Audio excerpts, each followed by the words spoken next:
gustaría que abrierais conmigo la palabra del Señor en Primera de Juan, capítulo 1, y mientras abrí, pues aprovecho, sí, como ha dicho Nicolás, he venido con mi esposa Mercedes, mi hija mayor Marta, 18 años y soltera, y mi hijo Pablito, de 11 años. Que apostábamos a que no me atrevía, sí. Vamos a abrir la palabra del Señor en Primera de Juan, ¿verdad? Porque hemos venido a eso, ¿verdad? A abrir la palabra del Señor, a buscar en la palabra del Señor, a suplicar que el Señor nos dé de su palabra, porque sinceramente, yo he tratado de prepararme bien. Uno tiene que estar diligente en todo lo que hace, estirar las horas del día, ¿no? Como hemos dicho, estirar. Pero yo soy totalmente consciente, y yo creo que vosotros también, de que predicar es algo espiritual, no es algo carnal, no es algo que yo me prepare para intentar impresionaros. No voy a impresionaros, aquí predica Will Graham todas las semanas, así que yo no creo que os pueda impresionar, pero es algo espiritual, es algo que el Espíritu Santo hace en los corazones de las personas. Es el medio que Él ha elegido para salvar a las personas, el medio que Él ha elegido para santificar a su pueblo, así que nos lo tomamos en serio, ¿verdad? Nos lo tomamos en serio. Vamos a leer. Quiero poner solo 3 versículos, pero voy a leer un poquito más, ¿vale? Vamos a leer desde el versículo 1 de Primera de Juan, por poner un poquito de contexto, desde el versículo 1 hasta el versículo 10. Primera de Juan, capítulo 1, dice así, la palabra del Señor dice así: lo que era desde el principio, lo que hemos visto y oído, lo que hemos visto con nuestros ojos, lo que hemos contemplado y palparon nuestras manos tocante al verbo de vida, porque la vida fue manifestada y la hemos visto. Y testificamos y os anunciamos la vida eterna, la cual estaba con el Padre y se nos manifestó. Lo que hemos visto y oído, eso os anunciamos, para que también vosotros tengáis comunión con nosotros, y nuestra comunión verdaderamente es con el Padre y con su Hijo Jesucristo. Estas cosas os escribimos para que vuestro gozo sea cumplido. Y este es el texto que vamos a considerar hoy. Este es el mensaje que hemos oído de Él, el mensaje que hemos oído de Cristo. Y os anunciamos: Dios es luz, y no hay ninguna tinieblas en Él. Si decimos que tenemos comunión con Él y andamos en tinieblas, mentimos y no practicamos la verdad. Pero si andamos en luz, como Él está en luz, tenemos comunión los unos con los otros, y la sangre de Jesucristo, su Hijo, nos limpia de todo pecado. Si decimos que no tenemos pecado, nos engañamos a nosotros mismos y la verdad no está en nosotros. Si confesamos nuestros pecados, Él es fiel y justo para perdonar nuestros pecados y limpiarnos de toda maldad. Si decimos que no tenemos pecado, le hacemos a Él mentiroso y su palabra no está en nosotros. Voy a hacer una pequeña oración para que el Señor me guíe hoy. Señor, nos acercamos a tu palabra, Señor, sabiendo que es terreno sagrado, Señor. Es algo que trasciende a lo que nosotros podemos hacer, Señor, y nos acercamos de verdad humildemente, agradeciendo que tú nos la hayas revelado, Señor, y pidiéndote que nos des sabiduría, Señor, para iluminación hoy del conocimiento de tu Hijo Jesús. Gracias te doy por todo, en Cristo Jesús. Amén. Y estoy allí en la iglesia de Murcia, el pastor os manda recuerdos, os manda saludos.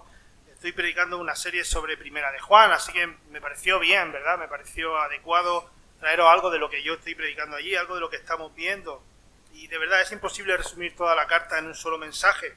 Pero creo que el texto de hoy, los versículos que vamos a considerar, el 5, el 6, que son los que puso Will en la pantalla, pero tocaremos un poquito el 7 también, es una muy buena base. Es una muy buena base sobre la cual podemos entender qué es lo que Juan quiere decirnos en esta carta. Yo creo que entendiendo esta porción, toda la carta va a tomar mucho más sentido, porque en realidad la carta de Juan es una carta muy curiosa, es una carta, podríamos decir, circular. Él argumenta un gran argumento sobre el cual va a girar durante toda la carta, por eso si la lees de corrido, sin meditar mucho, parece repetitiva. Juan repite muchas veces las mismas cosas. Porque los judíos solían enseñar así, es un método judío, ¿vale? Ellos pensaban que con la mejor manera de aprender algo era de 3 maneras: la repetición y la repetición. Es la mejor manera de aprender algo, ¿verdad? Y sabemos que no es una carta normal. Solo empezarla podemos ver que no tiene las características de una carta. No se presenta Juan. No dice yo Juan apóstol como si hace Pablo o si hace Pedro. No tiene destinatarios definidos. No tiene presentaciones, no tiene salutaciones ni agradecimientos. Directamente entra a los temas teológicos. Pero sin embargo, sí podemos ver que tiene ciertas características de una carta muy personal.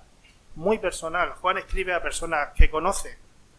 Términos como amados, como hijitos, como padres, como jóvenes, son usados frecuentemente e indican que Juan estaba escribiendo a gente que conocía. Se cree que lo más probable es que Juan escribiera este texto a la iglesia de Éfeso y las iglesias que estaban más cercanas a Éfeso, las iglesias que estaban bajo su influencia al final de su ministerio, cuando ya era un anciano. Se sabe que él, alrededor del año 90, fue deportado a Patmos, donde escribió el Apocalipsis precisamente para estas iglesias. Ahí tenemos las famosas cartas de las 7 iglesias, ¿verdad?, que están en lo que ahora llamamos Turquía. A ellos le llamaban Asia o Asia Menor. Y esas iglesias son las que él ministraba. Era normal que le escribiera el Apocalipsis y era normal que les escribiera a ellas esta carta. ¿Y de qué va Primera de Juan? ¿Para qué él escribió? Bueno, podríamos decir que la intención original de Juan era proteger a los creyentes. Proteger a los creyentes. La intención de Juan era protegerlos contra falsos creyentes, contra falsas enseñanzas, contra falsos maestros que estaban dentro de esas iglesias. Y eso es importante porque no estaban fuera de la iglesia, sino que estaban dentro de la iglesia, corrientes de pensamiento, movimientos filosóficos que fueron la semilla de lo que más tarde fueron movimientos heréticos como el agnosticismo y otros tantos, ¿verdad? Personas, falsos maestros que pusieron en duda doctrinas tan fundamentales como la divinidad de Cristo. Ellos decían que Jesús no era Dios. Dios se le había revelado, Dios le había dado poder, pero no era Dios. Otros movimientos decían que lo contrario, que era Dios, pero no se hizo hombre, no se pudo encarnar. Los gnósticos pensaban que la carne, la materia era mala y el espíritu era bueno, ¿vale? Así que pensaban imposible que Dios se hubiera hecho carne. También pusieron muchas trabas a las doctrinas de la santificación, a vivir conforme al Evangelio, porque precisamente por lo que hemos hablado, ellos pensaban que la carne era mala, el espíritu era bueno, Dios salvaba el espíritu, no importaba lo que hicieras con la carne, y se daban a vida desordenada. Pero lo más curioso de esta carta, lo más curioso de todo, es que Juan no va a tratar esos asuntos de una manera doctrinal, no va a tratar esos asuntos desde una perspectiva meramente racional o intelectual. Eso es lo diferente de, por ejemplo, Juan de Pablo. Pablo argumenta y argumenta y argumenta, inspirado por el Espíritu Santo, por supuesto, sobre la verdadera doctrina, pero Juan la da por sentada. Juan la da por sentada. Juan no va aquí a hablarnos de por qué Jesús es Dios. Él da por sentado que Jesús es Dios. Él no va a decir por qué Jesús es hombre, él da por sentado que es hombre. Y lo que nos implica a nosotros, él no va a decir que tenemos que vivir de cierta manera, él da por sentado que los creyentes viven de cierta manera. Así que lo que está haciendo Juan no es debatir con los falsos maestros, no es debatir con los falsos creyentes, es marcar una línea divisoria. Es marcar una línea divisoria, marcar una diferencia entre uno y otro, entre los que creían de una manera y los que no creían de esa manera. Porque el objetivo no era convencerlos, el objetivo era proteger a los creyentes, afirmar a los creyentes, reafirmarlos, exhortarlos, retarlos. ¿Y cómo va a hacer eso? ¿Cómo Juan va a hacer eso en la carta? Pues apelando a la fuente. Apelando a la fuente, lo que Juan va a hacer es reclamar la autoridad de su mensaje como mensaje divino dado por el Espíritu Santo, dado por Jesucristo mismo cuando vino. Al verdadero principio de la fe. Habéis visto cómo comienza nuestro texto, lo que era desde el principio. ¿De qué principio está hablando? Desde el principio de la predicación del Evangelio, desde que el Evangelio fue Evangelio, desde que Jesús predicó, desde que los apóstoles después de Pentecostés se extendieron por toda Judea y Samaria. El verdadero Evangelio, al origen, a eso apela. Pues no va a perder tiempo en rebatir a los falsos maestros, sino que quiere remarcar lo verdadero. Y la cuestión es, ¿qué mensaje quiere darnos Juan? ¿Con qué mensaje quiere alertarlo? Porque imaginaos por un momento que tuvierais que resumir en muy pocas palabras lo que vosotros entendéis como el mensaje de Jesús para el hombre. Lo que vosotros entendéis como que es el verdadero mensaje de Jesús para el hombre. Muchos pueden decir el Evangelio, pero el Evangelio sin explicar no es Evangelio. O alguien podría decir, Dios es amor, ¿verdad? Es la frase evangélica por excelencia, Dios es amor. Y Juan llega a eso en el capítulo 4 de Primera de Juan. Dios es amor, por supuesto que es amor, pero antes de ser amor, primero Juan explica la verdadera dimensión de lo que es Dios. Condensa Dios es amor, el mensaje del cristianismo, el mensaje que Jesús trajo. Algunos dicen que sí, de hecho, desgraciadamente, el mundo evangélico hemos lanzado ese mensaje a la sociedad, le hemos lanzado el mensaje de Dios es amor, sin implicaciones, Dios es amor, Dios perdona, sin implicaciones, pero ese es el cuadro completo que Jesús pintó para nosotros. Es la idea que Él trajo de Dios a la tierra cuando Él bajó, cuando Él nos iluminó, cuando Él se encarnó. Eso fue el cuadro que nos pintó, un Dios de amor, como dice Will Graham, un osito de peluche. Yo creo que no, y aquí Juan nos va a dar una idea mucho más profunda, una dimensión mucho más grande de lo que es Dios, y de cómo eso va a tener unas implicaciones tremendas para nosotros a la hora de relacionarnos con Él, de tener comunión. Y para eso vamos a analizar, para ver ese mensaje, vamos a analizar los versículos que hemos escogido para hoy, ¿verdad? El versículo 5 empieza: este es el mensaje que hemos oído de Él y os anunciamos. Este es el mensaje que hemos oído de Él. ¿De quién oyó Juan ese mensaje? De Jesús. Ese es el mensaje de Cristo. Y ya hemos dicho que Juan está escribiendo la carta para corregir, para contraatacar contra las enseñanzas y corrientes de pensamiento contrarias a la predicación del Evangelio, que fue predicado desde el principio. Porque las malas enseñanzas, las malas doctrinas, no son exclusivas del siglo XXI. No se las ha inventado Carl Luna. Las falsas doctrinas están desde el siglo I. Desde el comienzo de la predicación del Evangelio, Satanás ha intentado desviar la atención de las sanas palabras del Señor Jesús. Personas antes, igual que ahora, corruptas de entendimiento, con un duro corazón, contaminados con ideas y pensamientos ajenos a Dios, ajenos a la palabra de Dios, ajenos a la enseñanza de Cristo, que al corromperse tratan de corromper las sanas palabras del Señor, la sana enseñanza del Señor, y enseñan herejías, falsedades y mentiras. Pablo las llama herejías destructoras. Destruyen las iglesias.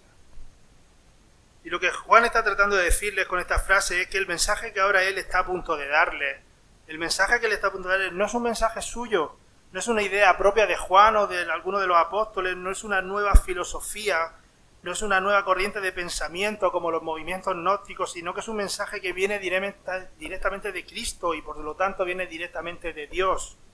Un mensaje que él oyó directamente de él y que él va a repetir como un vocero, como un pregonero, como un micrófono. En cierto sentido, en todo el sentido, esa es la misión de un predicador. Un predicador no se sube al púlpito para ser relevante, para impactar a las personas, no se sube para ser chistoso o ser divertido, se sube para repetir las palabras del Maestro, para repetir lo que Jesús nos enseñó. Esa es la gran comisión, y por todo el mundo predicar el Evangelio, ¿vale? Bautizándole en el nombre del Padre y del Hijo y del Espíritu Santo, y qué más, enseñándole a que guarden todo lo que yo os he mandado. Esa es la misión del predicador, predicar el Evangelio y enseñar a guardar lo que Jesús dijo, nada más. Y precisamente esa es la idea que Juan nos va a lanzar desde el comienzo de la carta. Hemos visto los primeros 4 versículos, que no podemos detenernos mucho, pero esa es la idea principal de esos 4 versículos. Fijaros en el versículo 1, lo que hemos visto, lo que él y los demás apóstoles vieron, lo que hemos visto con nuestros ojos, lo que hemos contemplado, lo que palparon. Lo mismo en el versículo 3, lo que hemos visto y oído, eso lo anunciamos. No anunciamos una nueva filosofía. Anunciamos la verdadera mensaje que Jesús trajo. Y esa era la línea de diferencia que Juan estaba marcando contra las falsas doctrinas. No entró en un debate, no trató de argumentar porque sí o porque no. Y con esto Juan está enfatizando la diferencia, ¿vale? El mensaje que él traía era el original, el que era desde el principio. Y lo que Juan enseñaba procedía de Dios. ¿Cuál es el mensaje? Juan es muy cuidadoso aquí con las palabras, y escoge para este mensaje muy poquitas palabras. Y él escuchó muchas cosas de Jesús. De hecho, él fue uno de los discípulos más íntimos de Jesús, Pedro, Juan y Santiago, en la barca. Cantábamos una canción cuando era pequeño. Él era uno de los apóstoles más íntimos de Jesús, le vio hacer muchas cosas, le vio decir muchas cosas, le escuchó predicar en grandes multitudes, le escuchó predicar en pequeños grupos, en sinagogas, en el templo, le escuchó hablar con personas directamente, le vio hacer muchos milagros. De hecho, Juan dice en su último versículo de su evangelio que si escribiera todo lo que Jesús había dicho, había hecho, no cabrían las cosas, ni en los libros en todo el mundo. Dice, pienso que no cabrían. Así que tenía mucho material. Juan tenía mucho material, pero aquí escoge 10 palabritas. 10 palabritas. Dios es luz y no hay ninguna tinieblas en él. Eso condensa el mensaje de Jesús para Juan.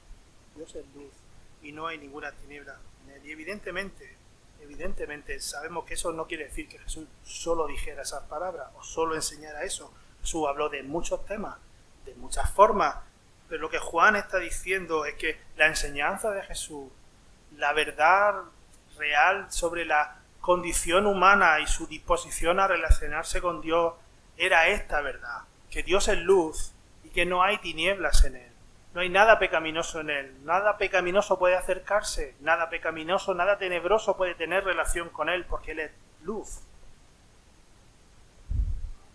Y en esta frase tan corta, en esta declaración tan asombrosamente simple, pero a la misma vez tan profunda, hay dos conceptos importantes que creo que tenemos que analizar.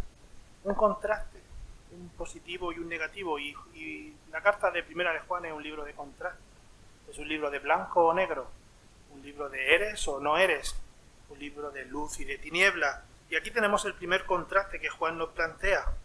Dios es luz y no es tiniebla, no hay tiniebla. Y hay dos conceptos ahí. El primero tiene que ver con lo que es Dios, con su esencia.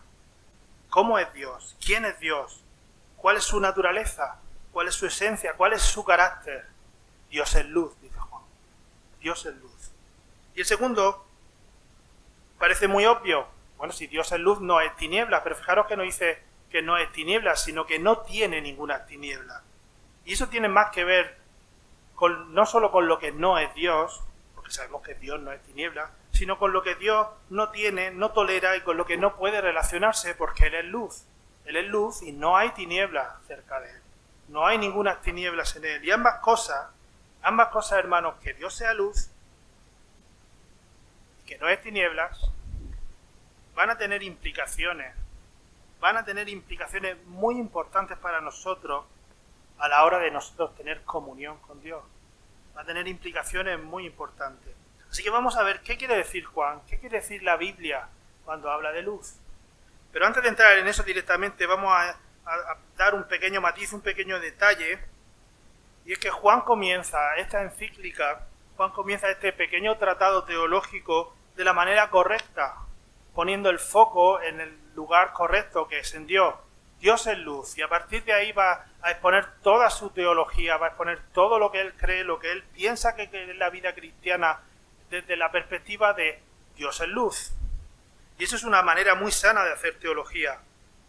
Muy sana, porque las falsas enseñanzas que enseñaban estos falsos maestros, las falsas doctrinas, las falsas religiones, incluso los errores doctrinales no tan graves, surgen cuando el foco está en el hombre, en lo que el hombre puede hacer, en lo que el hombre puede tener, en lo que el hombre puede lograr, en su propia fe, en su propia piadosidad, incluso en sus propias revelaciones. Cuando hablamos del hombre normalmente nos desviamos, porque Dios es luz.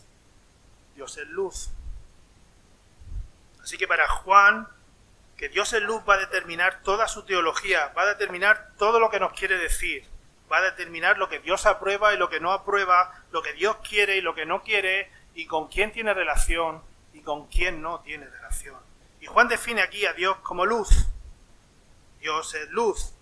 No dice Dios es luminoso, sería más fácil de entender, ¿verdad? Dice Dios es luz, y es cierto que no es una definición usual, no es algo tan simple de entender como otras afirmaciones sobre Dios que encontramos en la Biblia. Hay muchas afirmaciones sobre Dios en la Biblia porque la Biblia es un libro que habla de Dios. La Biblia no es el libro de Abraham, Isaac y Jacob, sino del Dios de Abraham, Isaac y Jacob. Esa es la Biblia. De ahí encontramos muchas definiciones de hombres que han relacionado con Dios y han definido a Dios. Dios es bueno, Dios es justo, Dios es misericordioso, Dios es todopoderoso, Dios es santo. Son afirmaciones que en cierto sentido podemos entender. No en su totalidad, porque nuestra mente no llega a comprender lo infinito, lo profundo y lo grande que es nuestro Dios. Pero podemos entender que Dios es todopoderoso, ¿verdad? Entendemos que todopoderoso significa que tiene todo el poder, es capaz de hacer todo lo que quiera, cuando Él quiera, como Él quiera. Quizás no llegamos a comprender la dimensión de lo que eso significa, pero lo entendemos. Pero aquí Juan define a Dios no con un adjetivo, sino con otro nombre, luz. Dios es luz.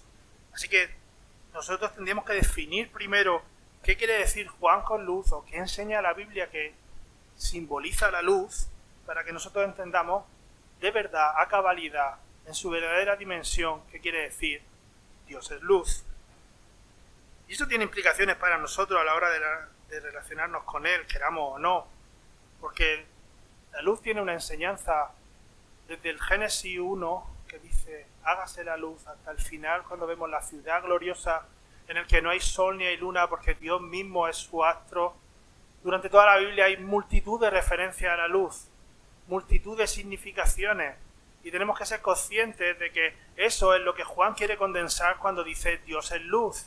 No es simplemente que brilla, no es simplemente que brilla. Pero la primera analogía sencilla que podíamos coger para entender Dios es luz es lo mismo que hace la luz. ¿Qué hace la luz? La luz ilumina. La luz hace evidente cosas que no verías si no estuviera la luz. Si apaga la luz, no ves la silla. No ves el púlpito. Si enciende la luz, ves la silla, ves el púlpito. Hace evidente las cosas, hace presente las cosas. Tú no sabes que está ahí el altavoz si la luz está apagada. Eres consciente de que está ahí cuando la luz se enciende. Y eso es lo que Dios hace. Esa es su naturaleza. Iluminar. ¿De acuerdo? La luz de Dios ilumina, disipa las tinieblas. De hecho, la primera vez que Dios se manifiesta a este mundo en Génesis 1, la primera vez que Dios salen palabras de Dios registradas en la Biblia con respecto a este mundo, Él dijo, sea la luz, sea la luz. Y la luz fue. Y escúchame, el sol, la luna y las estrellas fueron creadas en el día cuarto. Pero desde el principio, Dios dijo, sea la luz, y hubo luz, sin sol, sin estrella, sin luna, pero había luz, y se hizo manifiesto, se hizo presente de que Dios estaba allí obrando. Sea la luz, y hubo luz. Era evidente que Dios estaba obrando porque había luz.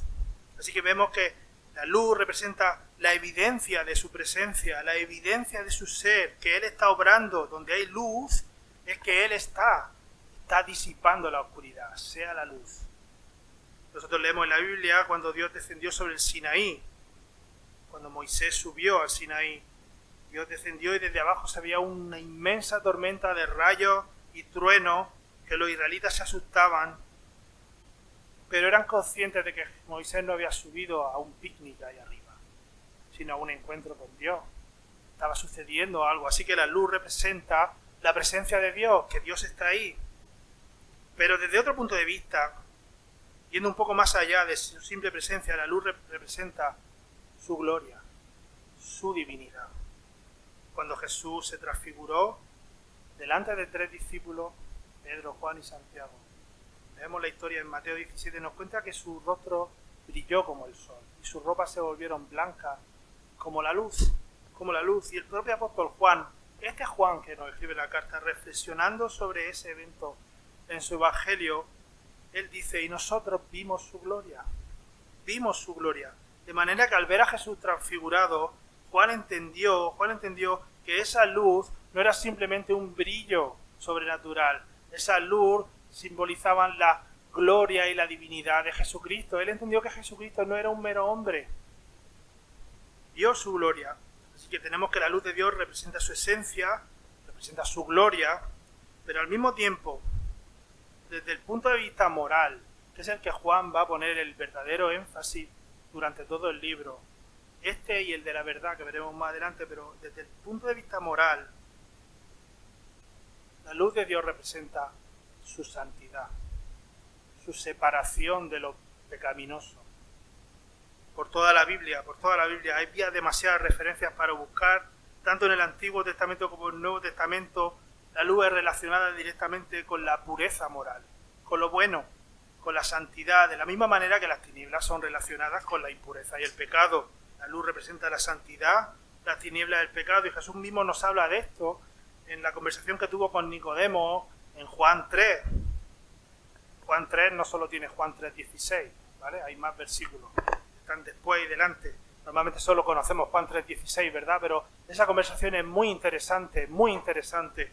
Y Jesús está hablando con Nicodemo y le está diciendo, sí, el Señor, Juan 3:16, ¿vale? Amó al mundo y envió a su Hijo para que todo aquel que en él crea no se pierda y tenga vida eterna.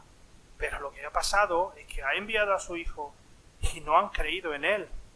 Y como no han creído en él, están condenados. Y fijaos lo que dice en el 19, y esta es la condenación. O sea, esta es la condenación, que la luz, Jesús es Dios también, Jesús la luz, vino al mundo. Y los hombres no amaron más las tinieblas que a la luz. ¿Por qué? Porque su obra eran malas, porque eran pecaminosos. Y cómo relaciona la moralidad con la luz y las tinieblas, porque todo el que hace lo malo, dice Jesús, aborrece la luz, no quiere ver la luz de Dios.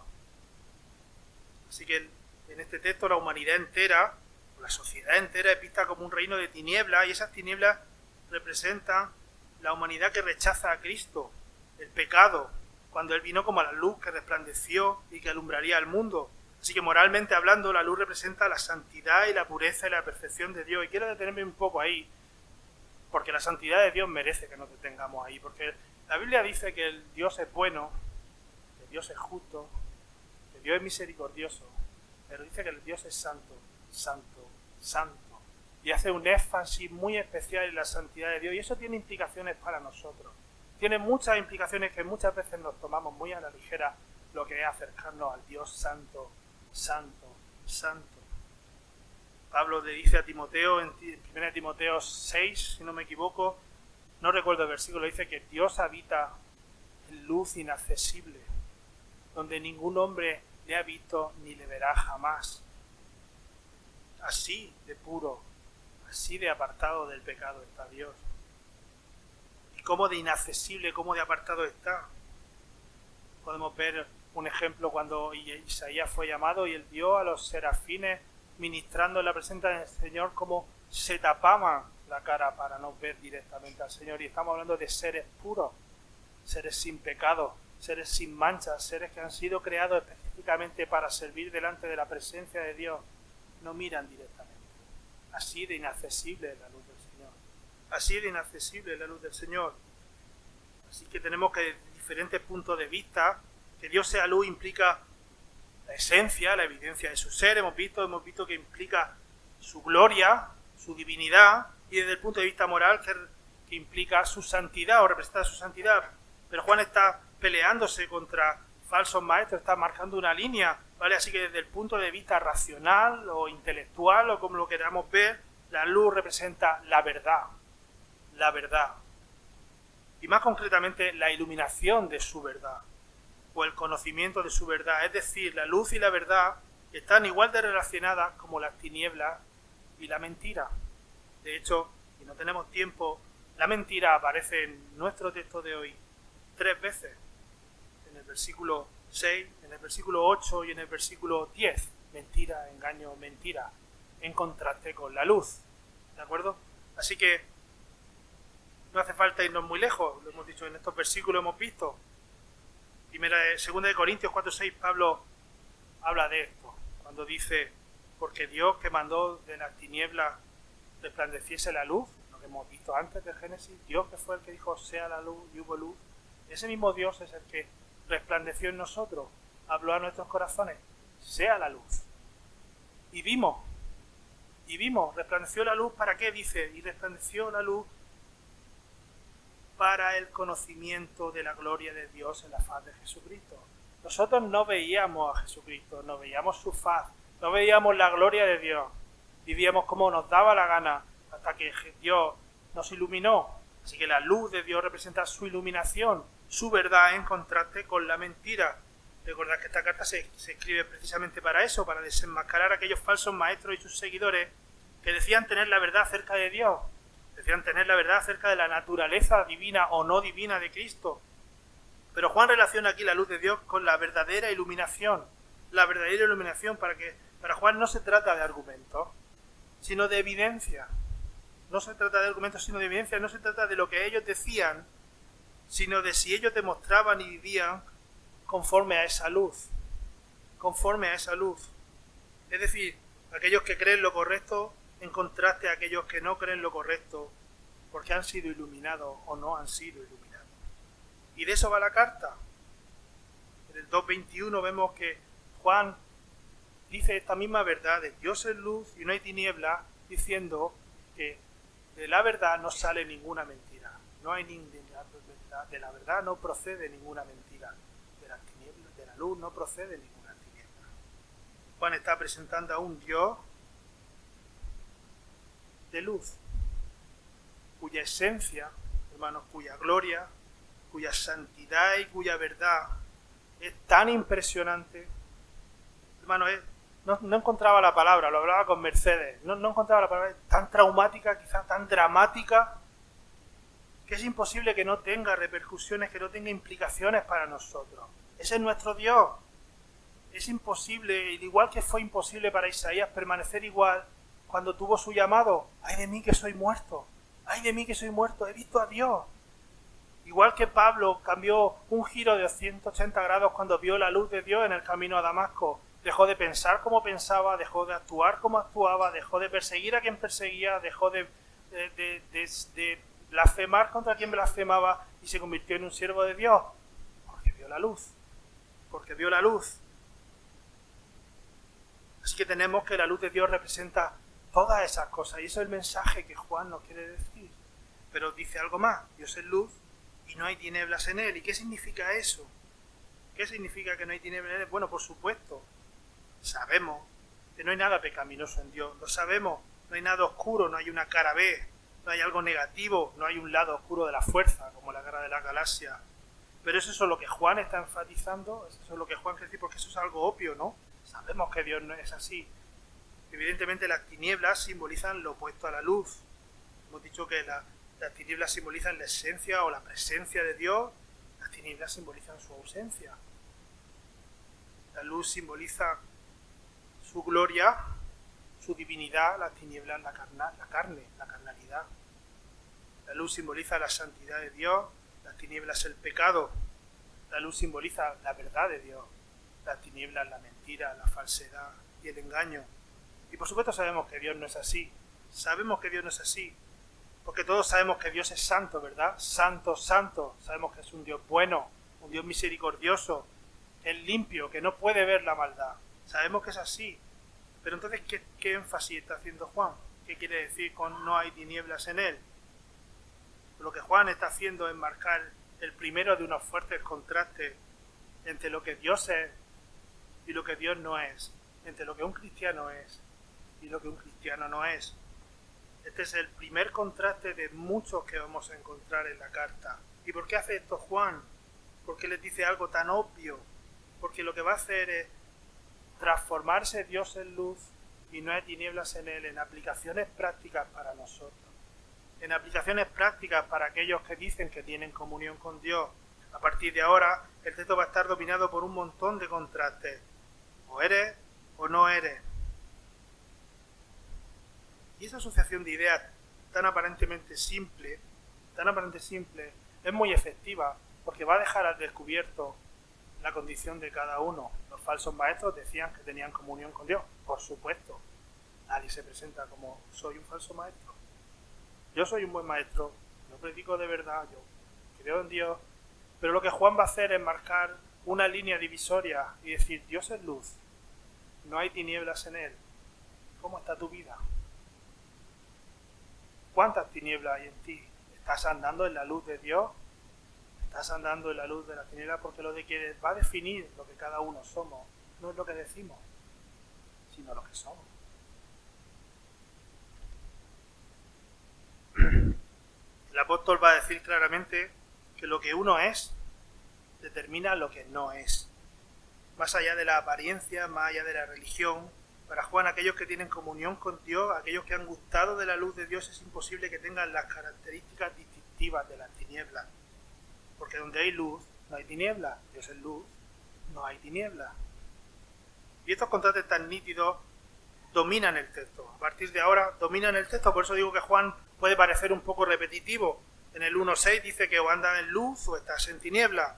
En el 2.4 dice o estás en la verdad o eres un mentiroso. En el 2.7 o amas a tu hermano o lo aborreces. No hay término medio, no hay un sí, un sa, o lo amas o lo aborreces. En el 2.15 quizá una de las advertencias más aterradoras que hay en la Biblia dice: hijitos, no améis el mundo ni las cosas que están en el mundo. Si alguno ama al mundo, el amor del Padre no está en él. O amas al mundo o amas al Padre. No amas al mundo de lunes a sábado y el domingo a las 12, a las 11:30 aquí, a las 12 allí en Murcia. ¿Amas a Dios? No. Amas a uno o amas a otro. En el 3.8 o no practicas el pecado porque te estás purificando para la venida del Señor, o lo practicas porque eres del diablo. En el 3.10 o haces justicia porque eres hijo de Dios, o no la haces porque eres hijo del diablo. Así de radical, así de clara marca la línea Juan. No hay ambigüedades, no es un apóstol que discuta matices, ¿verdad? No dice, bueno, es que es carnal, pero ya se consagrará.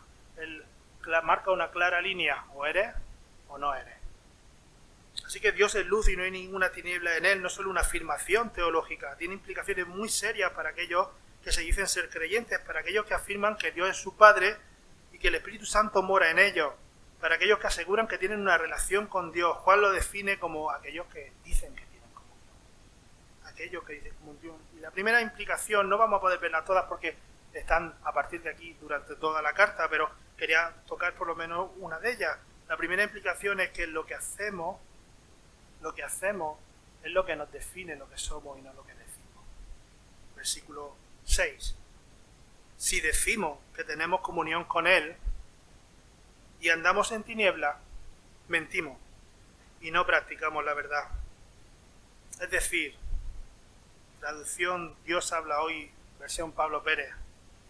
Si dices que Dios, ese Dios de luz del que hemos hablado, es tu Padre, si dices que tienes comunión, que tienes una relación con Él, si dices que Él te llamó de las tinieblas a la luz, que te ha regenerado, que te ha perdonado, que te ha adoptado, si afirmas que has sido iluminado por la luz del conocimiento de Dios a través de Jesucristo, si decimos que Él ha puesto su Espíritu Santo en nosotros y que ahora vivimos en un continuo proceso de santificación y búsqueda de la santidad, esperando a que Él venga para ser santo como Él es santo, y sin embargo andas en tus propias tinieblas, guiado e impulsado por tus propios deseos, por tus propios razonamientos, por tu propia impiedad, no importa lo religioso que te veas por fuera, no importa lo evangélico que sea, incluso no importa si eres calvinista o no, mientes, mentimos y no estamos en la verdad.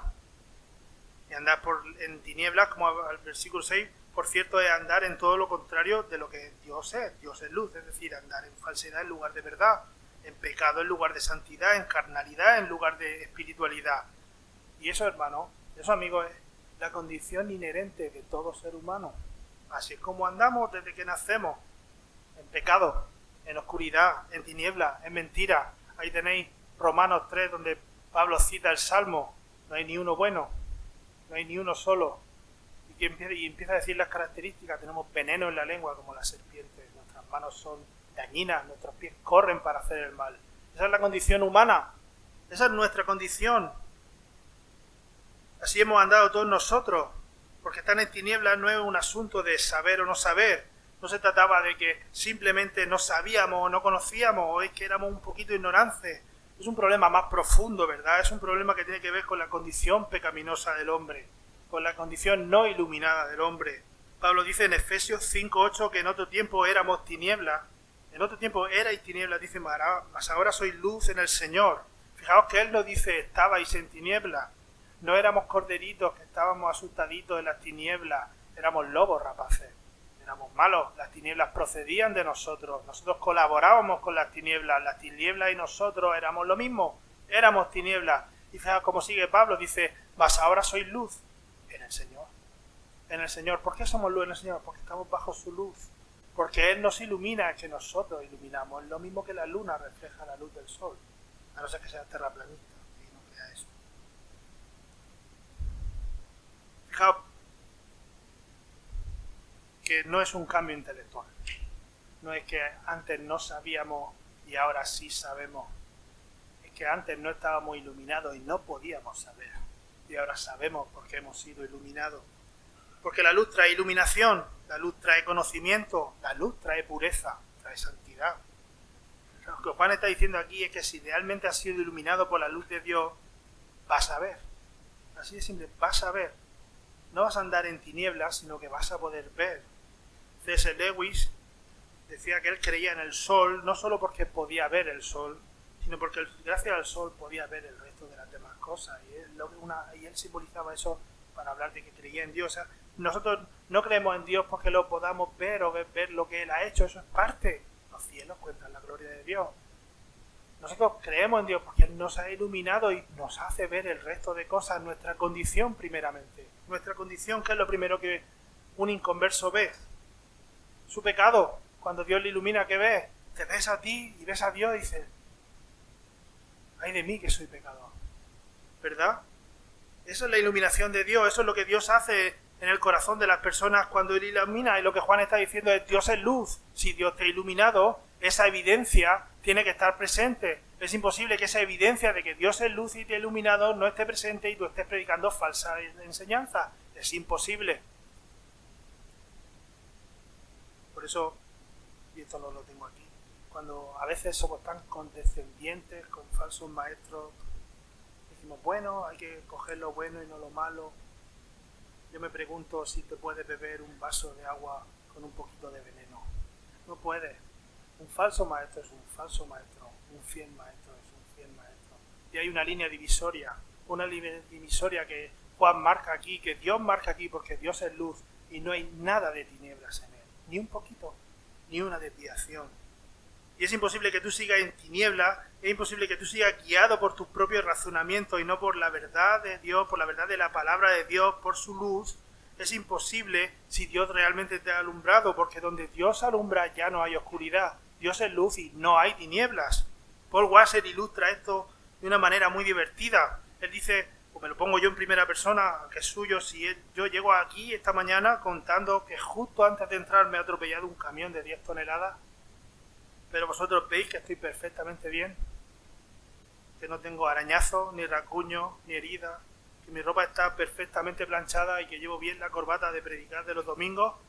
Si vosotros veis eso, ¿me creeríais? No me creeríais. ¿Y por qué no me creeríais? Porque mi relato no concuerda con la evidencia de lo que es ser atropellado por un camión. Y nosotros decimos, yo me he encontrado con Dios. El Dios todopoderoso, el Dios de luz que ilumina todo, el Dios 3 veces santo, pero sigo viviendo igual. No concuerda el relato. No concuerda el relato. No puedo creerte. No puedo ser condescendiente. De hecho, ser condescendiente no es ser amoroso. Ser amoroso es ser más bien confrontar la verdad.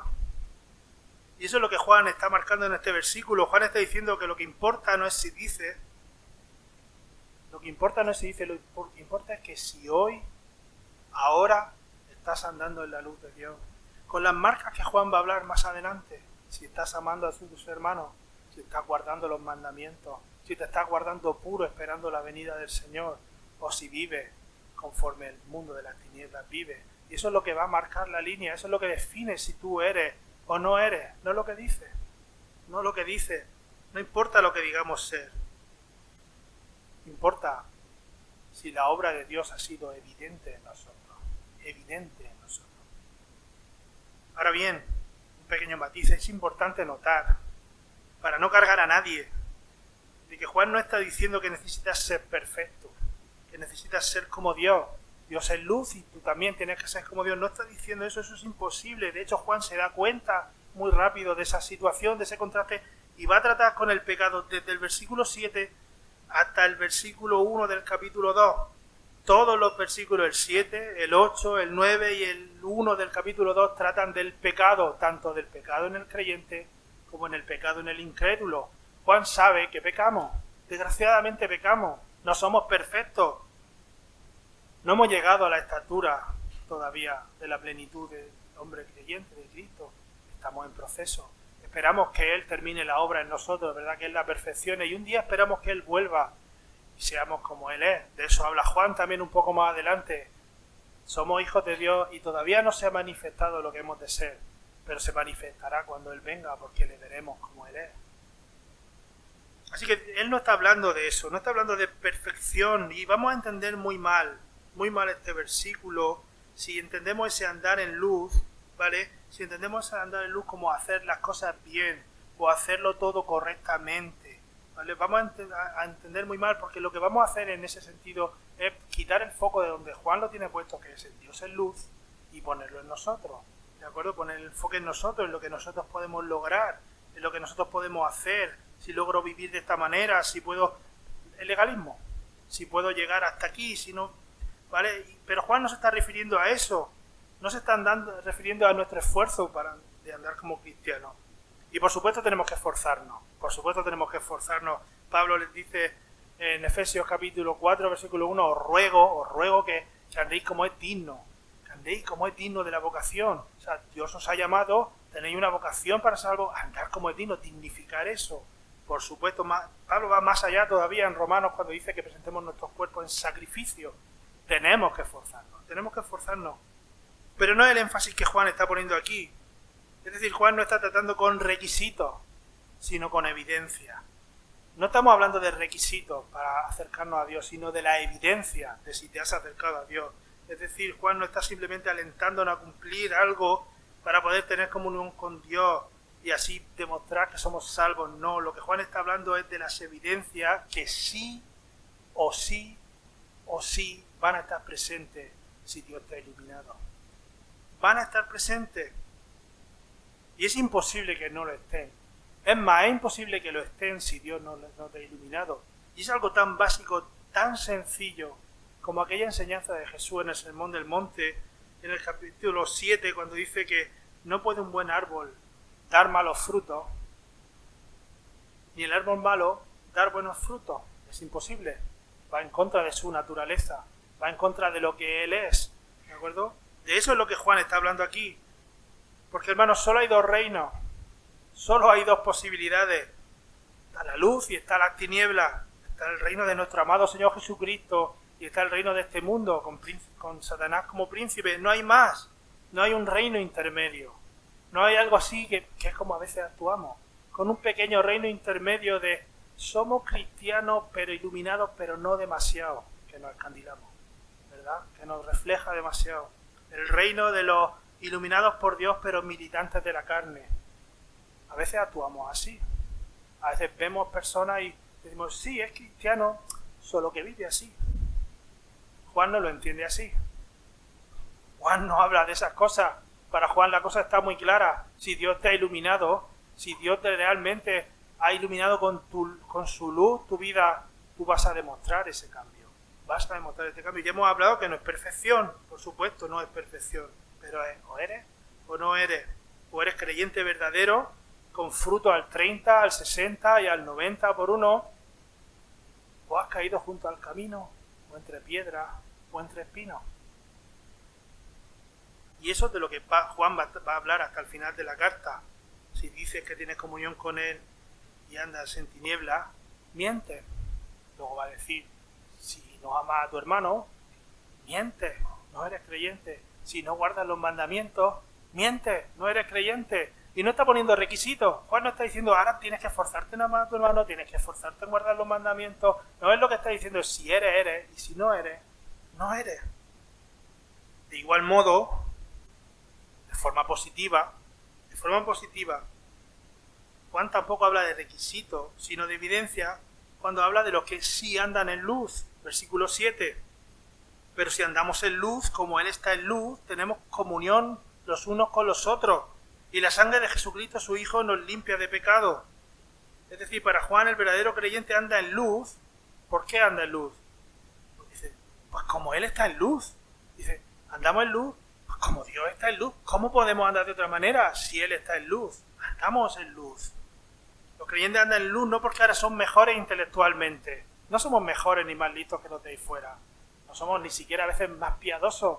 No somos más más santos no intentamos hacer las cosas mejor, a veces hacemos las cosas muy mal. Pero andamos en luz, porque Dios está en luz y nos ilumina, y nos purifica, y nos perdona esas cosas que hacemos. John MacArthur, no se puede hacer una predicación sin citar a John MacArthur. John MacArthur comenta este versículo así, el versículo 7, y lo leí y dije, yo no puedo explicar mejor el versículo que él, así que lo voy a escribir. Cito a MacArthur: un cristiano genuino tiene por hábito andar en luz, es decir, en verdad y en santidad, y no en tiniebla, falsedad y pecado. Su manera de andar también resulta en una limpieza continua de su pecado, a medida que el Señor perdona continuamente sus pecados.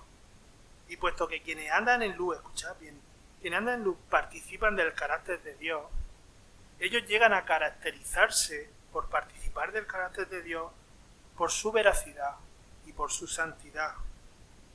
Y esto indica, dice MacArthur, que su comunión es verdadera. ¡Wow!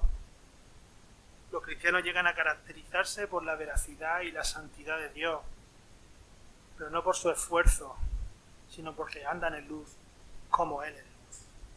Y en cierto sentido reflejamos la luz, igual que Moisés reflejó la luz cuando tuvo su encuentro con Dios y bajó, y los israelitas lo veían brillar de una manera asombrosa, tanto que se espantaban y decían, cúbrete o morimos. Y Él no había hecho nada, simplemente la presencia de Dios pasó. Y la pregunta entonces, una pregunta es, si andar en luz no es simplemente hacer bien las cosas, si no es vivir una buena vida como cristianos, sino que es estar iluminados por la luz de Dios, ¿cómo ando en luz? ¿Cómo ando en luz?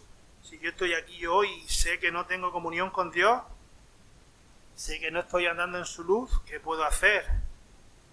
Fijaos que no digo si vengo o no vengo a la iglesia, yo he ido a la iglesia toda mi vida, pero Dios me iluminó hace 5 años. Pero yo he ido toda mi vida. Porque la verdad es que lo que hemos leído hoy, lo que hemos hablado sobre que Dios es luz, pone las cosas muy difíciles para el hombre. Muy difíciles. Que Dios es luz y no hay tiniebla, tiene implicaciones terribles. Si Él es santo y no permite que el pecado se acerque, ¿cómo puedo yo acercarme a Él si soy pecador? Y la respuesta a eso es terrible. Es terrible. Porque simplemente no puede. No puede. No puedes salvar la distancia que hay entre la luz y la santidad de Dios y tu condición pecaminosa y tu oscuridad. No puedes salvar la distancia entre su santidad, su gloria y su divinidad y lo que tú eres. Y no importa si eres buena o mala persona, humanamente hablando, o si eres religioso o no. No importa si es la primera vez que estás aquí o si eres una rata de iglesia que te has criado toda la vida. No importa si tus padres te han traído de la oreja o si no vienes. El hombre es pecador y ese pecado le excluye de la gloria de Dios. Dice Romanos 3:23 que como todos hemos pecado, todos estamos destituidos de la gloria, de la luz de Dios. No podemos tener comunión con un Dios de luz, con todo lo que eso implica por nuestro pecado. Y entonces, ¿qué hacemos? ¿Qué hacemos? ¿Cómo puede el ser humano acercarse a Dios? Lo cierto es que no puede. Lo cierto es que no puede. Pero hubo alguien que sí pudo. Hubo alguien que sí pudo. Un hombre como nosotros, de carne y hueso. Pero con una esencia no de oscuridad como la nuestra, sino de luz admirable. Fijaos cómo termina el versículo 7. La sangre de Jesucristo, su Hijo, nos limpia de todo pecado. Esa es la única manera de acercarse a Dios, hermano, la sangre de Jesús que nos limpia de todo pecado. El sacrificio de Jesús en la cruz es lo que nos limpia de todo pecado. No hay otra manera de andar en luz si no es a través de Jesús y de su sacrificio en la cruz. No hay otra manera de acercarse al Dios tremendo que el Antiguo Testamento nos presenta, un Dios poderoso y terrible, un Dios que Moisés dice que es fuego consumidor. No podemos, si no es por la sangre de Jesús, si no es por el esfuerzo de Jesús, por el sacrificio de Jesús, por la proeza de Jesús. Hemos hablado de que Dios es luz y que eso implica muchas cosas. También implica que Él es justo. Él es justo.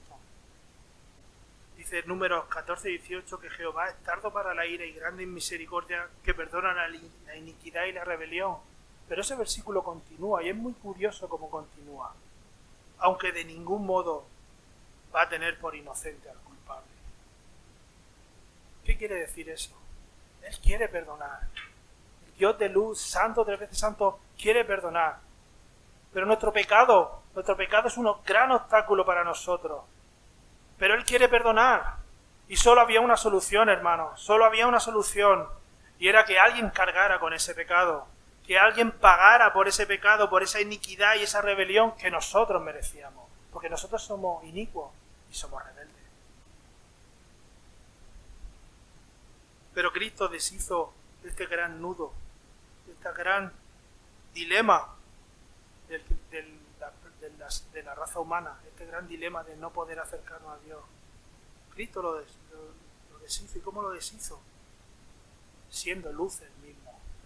Él bajó y fue la luz para los hombres. Cristo acercó esa luz inaccesible, esa luz que habita donde no podemos llegar, donde el hombre nunca ha llegado, donde nunca llegará, y la trajo a nosotros.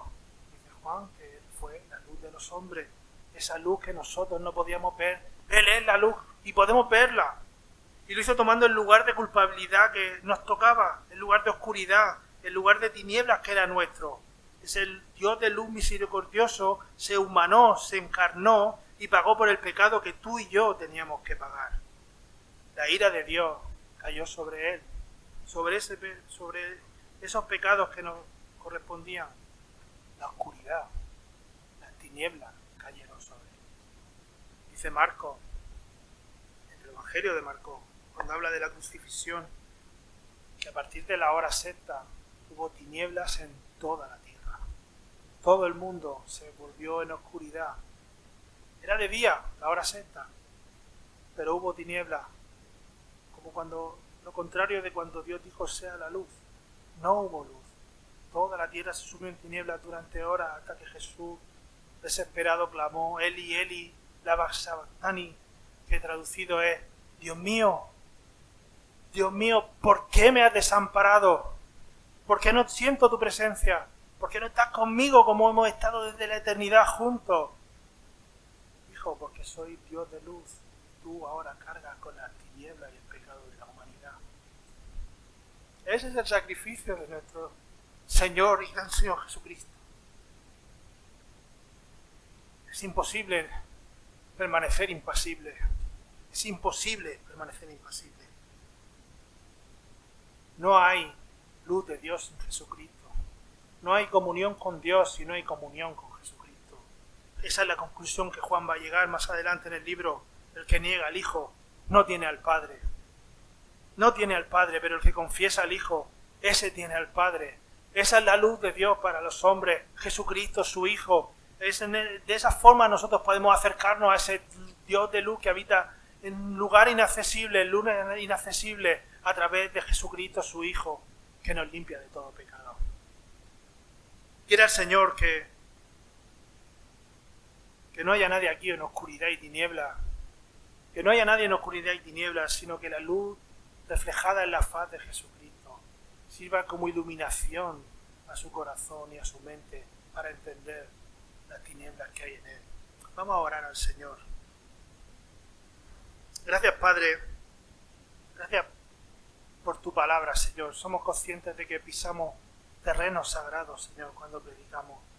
Gracias porque tú guardaste el mensaje, el verdadero mensaje de tu luz y de tu verdad, Señor, a través de hombres fieles que predicaron el Evangelio desde el comienzo hasta hoy día, Señor. Gracias porque eres nuestra luz, nuestra guía, Señor, nuestro camino, nuestra verdad, Señor. Gracias porque no hay tinieblas en ti, Señor, y tú disipas nuestras tinieblas, Señor. Pedimos perdón por nuestros pecados, Señor. Queremos que la sangre de tu Hijo Jesús nos siga limpiando cada día, Señor, porque en tu luz, como dice el salmista, vemos nosotros la luz, Señor. Gracias porque tú nos has iluminado en Cristo Jesús, Señor. Amén.